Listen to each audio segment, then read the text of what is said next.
Hi guys, நான் உங்கள் நிசர்கா.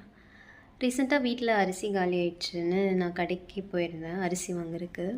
அந்த கடைக்காரர் பண்ண செயலை பார்த்து நிஜமாகவே நான் ரொம்ப இன்ஸ்பயர் ஆனேன். என்னென்னா இந்த மாதிரி நான் பேக் எதுவுமே கொண்டு போகல. ஸோ அவர்கிட்ட போய் நான் பேக்கில் இருக்கிற 5 கேஜி இல்லை 10 கேஜி அரிசி கொடுங்க அப்படின்னு கேட்டேன்.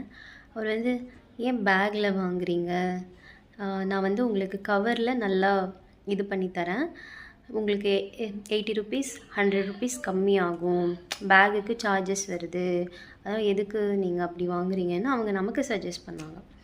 நம்ம நல்லது. அப்போவே நான் யோசித்தேன், என்னடா அது பரவாயில்லையே இவங்க இப்படி நமக்காக யோசிக்கிறாங்கன்னு. அதுக்கப்புறம் நான் அரிசி எந்த கடையில் வாங்கினாலும் எனக்கு உபரியே வர மாட்டேங்குது. ஸோ எனக்கு உபரி வர மாதிரி அரிசி வேணும் அப்படின்னு கேட்டேன். அதுக்கு அவர் வேறு இன்னொரு அரிசி சஜஸ்ட் பண்ணார்.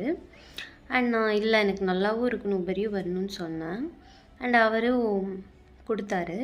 கொடுத்துட்டு ஒரு 2-3 டைம்ஸ் சொன்னாருங்க, உங்களுக்கு இந்த அரிசி பிடிக்கலன்னா நீங்கள் ரிட்டன் பண்ணிடுங்க, நம்ம எக்ஸ்சேஞ்ச் பண்ணிக்கலாம், வேறு அரிசி தரேன், பிகாஸ் நீங்கள் வளர பிள்ளைங்க, நல்லா சாப்பிட்ணும், பிடிச்சி சாப்பிட்ணும் எதையுமே அப்படின்ட்டு அவங்களோட அந்த கன்சர்ன் ரொம்பவே ஜென்யூனாக இருந்துச்சு.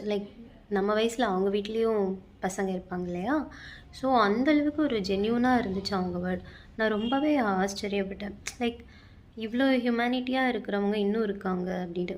பிகாஸ் அவங்க கடையில் மோஸ்ட்டாக எல்லாருமே அவங்களோட ப்ராடக்ட், அவங்க பொருள் விற்றா போதும் அப்படிங்கிற ஒரு பட்சத்தில் கஸ்டமருக்காக நமக்காக யோசித்து பார்க்குறவங்க ரொம்ப கம்மின்னு நினைக்கிறேன்.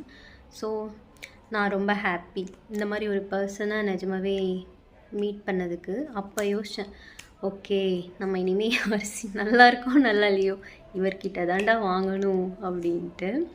அண்ட் நீங்கள் யாரையாச்சும் இந்த மாதிரி உங்கள் லைஃப்பில் மீட் பண்ணியிருந்தீங்கன்னா கமெண்ட்ஸில் சொல்லுங்கள். பாய்.